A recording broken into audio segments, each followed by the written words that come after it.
प्रभु यीशु मसीह विजेता है। वो कौन है? प्रभु यीशु मसीह जो विजेता है, विजयी हुआ, मौत पर उसने विजय पाई है। मौत पर उसने हर एक इफिसियों की पत्री में लिखा है और कुलुस्सियों में भी लिखा है, हर एक अधिकारियों और हाकिमों और प्रधानताओं के ऊपर वह शिरोमणि का मतलब कि भाई ऊपर सबसे ऊंचा टॉप पे है। सब नंबर वाइज होते हैं ना, 1 2 3, जब कोई गेम खेलते हैं तो नंबर वाइज होते हैं, तो उस रीति से विजय टॉप व्यक्ति ज्यादा मायने रखता है ना। तो यीशु मसीह सब प्रधानता, अधिकारियों और हाकिमों में शिरोमणि विजेता है। सारी शक्तियों पर उसने विजय पाई है। सारी शक्तियां, चाहे पृथ्वी पर कोई भी शक्ति हो, कैसी भी शक्ति हो, उस पर उसने विजय पाई है। और उस विजय में मुझे भी सहभागी होने के लिए आमंत्रित किया है। जो विजय उसने पाया है, उस विजय में आपको और मुझे भी सहभागी होने के लिए उसने आमंत्रित किया है। और वो चाहता है कि हम भी एक विजय जीवन जिए। क्या चाहता है प्रभु? उसका वचन कहता है वो हमको पूंछ नहीं वरन सिर बनाता है, पूंछ नहीं बनाता। वो सिर का मतलब क्या होता है? हमारे सिर से हमारी पहचान है ना।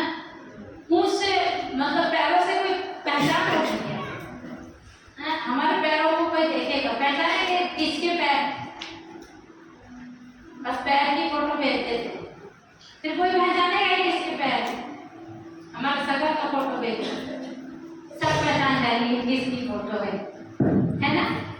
तो प्रभु कहता है मैं तुम्हें पूंछ नहीं वरन सिर फैला, मतलब वो हमको ऊंचे पर देखना चाहता है, विजयी देखना चाहता है।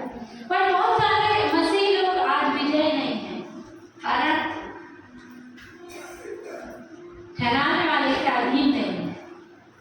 कारण क्या है? जो हमें सिर बना सकता उसके अधीन नहीं। प्रभु का वचन कहता है परमेश्वर के अधीन हो जाओ और शैतान का सामना करो। तो कुछ लोग क्या करते हैं? शैतान परमेश्वर के अधीन नहीं होते और शैतान का सामना करते, फिर कैसे हो जाते हैं? नंगे हो जाते। कैसे हो जाएंगे? अगर आपको परमेश्वर के अधीन नहीं करेंगे और शैतान से लड़ाई करेंगे तो फिर कैसे हो जाएंगे? अभी बोलने के लिए शर्म लगती है, पर वास्तविकता वही है, वो शैतान वही करता है। आपको पता एक व्यक्ति यरूशलेम से यरीहो की ओर जा रहा था। पढ़े आप सबने? कहाँ जा रहा था वो? यरूशलेम से यरीहो की ओर जा रहा। तो डाकुओं ने उसे पकड़ा था रास्ते पर। क्या किया था? डाकुओं ने उसे पकड़ा और क्या किया? डाकू जब पकड़ते तो उनका उद्देश्य है लूटना। उनका उद्देश्य क्या है? फिर उन्होंने लूटे नहीं ना, वहां पर लूटते हैं नहीं लिखा है, वहां पर लिखा है क्या किए? मारा पीटा, कपड़े उतार दिए और अधमरा छोड़कर और शैतान का वही काम है ना। यरीहो जाना मतलब संसार में जाना। यरीहो को श्रापित जगह कहा गया है। आप लोग जानते होंगे ना, जब यरीहो की दीवार गिर गई और यहोशू ने और इस्राएलियों ने यरीहो पर विजय पाया था, तो यहोशू ने कहा कि यरीहो श्रापित है और जो कोई इस नगर को फिर से बनाएगा वो मर जाएगा। उसका जेठा पुत्र, इसके फाटकों को फिर बनाएगा, उसका जेठा पुत्र मर जाएगा। बाद में उसको बनाया गया, जिसने बनाया वास्तव में उसका जेठा बेटा मर गया। थोड़ा लंबा बाइबल स्टडी है इसलिए उसमें नहीं जाऊंगी। पर यरीहो का मतलब है संसार, विनाश। यरीहो का मतलब है परमेश्वर से दूरी।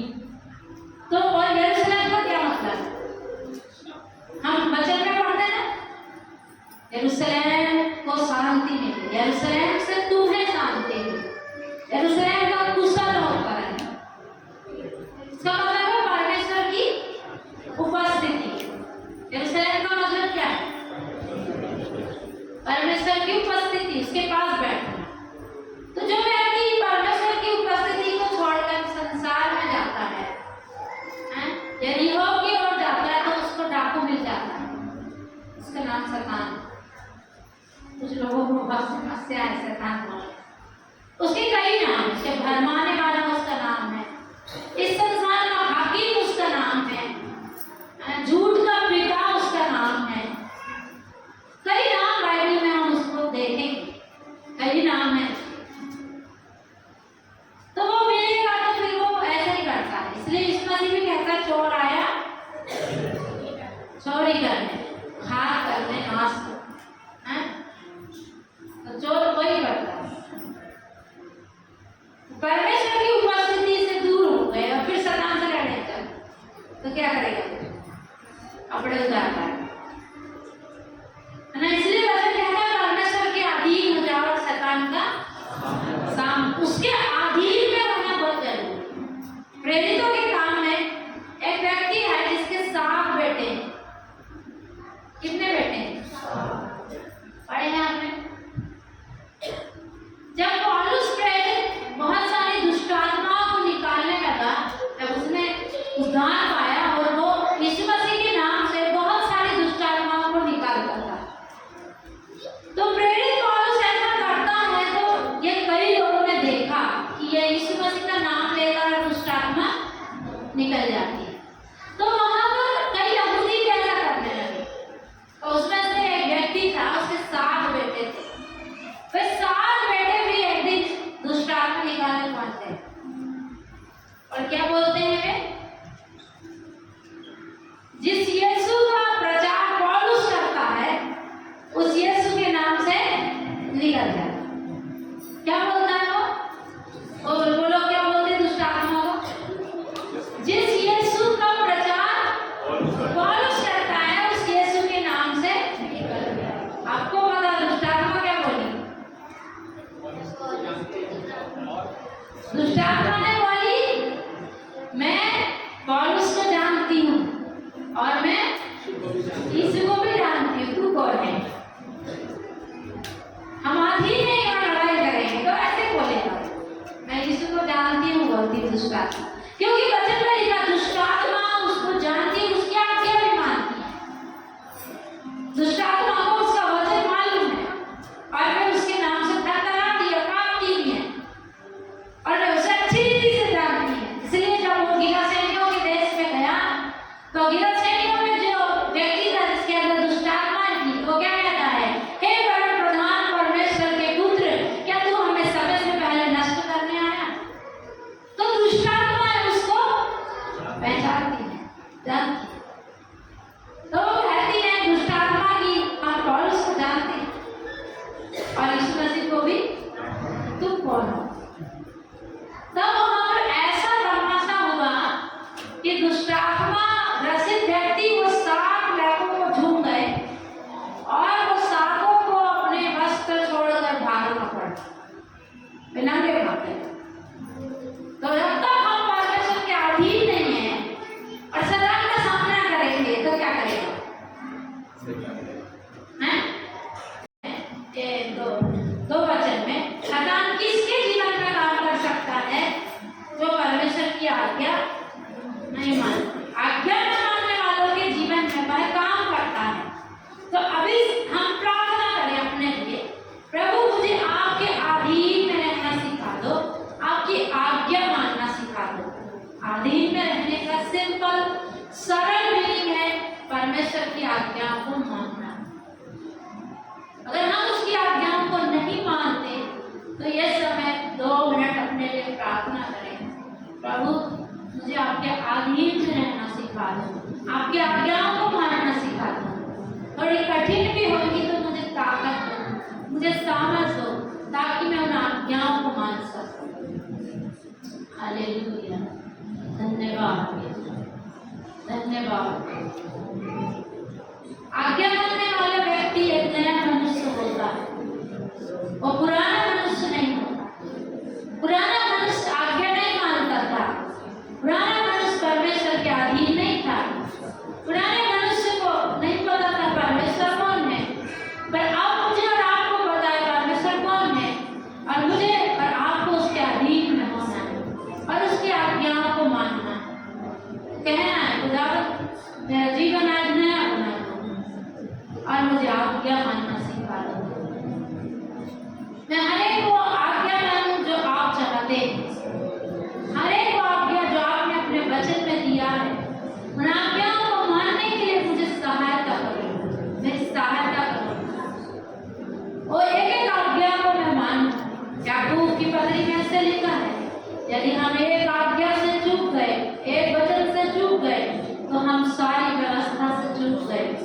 इसलिए प्रार्थना करें प्रभु एक भी बात से हम चूकने न पाए। आज हमें हालेलुया सामर्थ हो आपकी अधीनता में आने के लिए मदद करें। Hallelujah hallelujah. अपने कप्तान को आगे रखें, यीशु को आगे रखें और शैतान से लड़ें, फिर विजय हमारी है। यीशु को कभी भी पीछे ना रखें, यीशु को अपने आगे रखें और लड़ाई जीतने वाले हम होंगे। Hallelujah hallelujah hallelujah.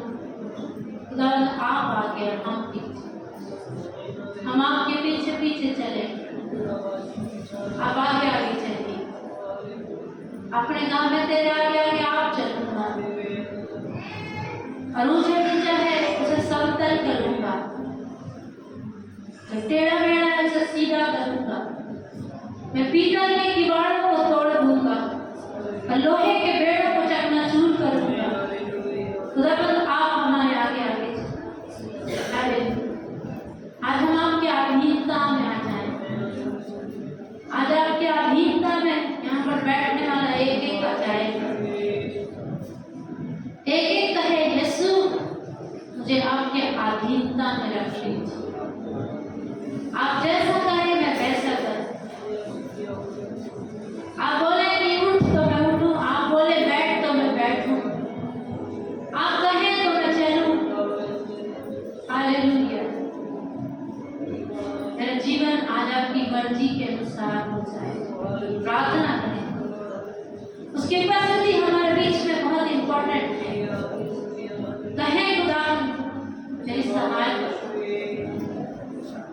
Hallelujah hallelujah hallelujah hallelujah.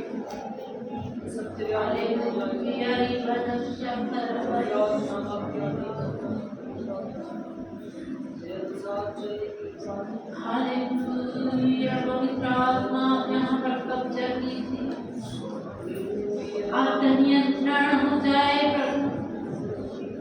एक एक को आप छू लीजिए प्रभु, एक एक जीवन यीशु मसीह के नाम से बदल जाए।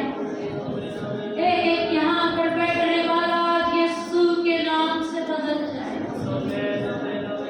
ओ प्रभु जी आप दया कीजिए। पुराना मनुष्य जाता रहे, इस प्रकार वचन कहता है, बीती बातें बीत गई, अब मैं नया जन्मा हूँ, मैं नया मनुष्य हूँ। आज यहाँ पर बैठने वाले एक नया मनुष्य हो जाए। यहाँ से जब निकले एक नया मनुष्य बन के निकले, आप सहाय करो। हालेलुया। मेरा जीवन बना दे नया, मेरे दिल के दहलीजों में मेरा जीवन बना दे नया, मेरे दिल के दहलीजों में कहें प्रभु आज मेरा जीवन नया बना दो, पुराना जीवन नहीं। अपना नाम लेकर कहे पुरानी ममता नहीं। हालेलुया। एक नया मनुष्य अपना नाम लेकर खुद कहे हालेलुया। आपका नाम जानता है यीशु, आज हमें नया बना दो। कलीसिया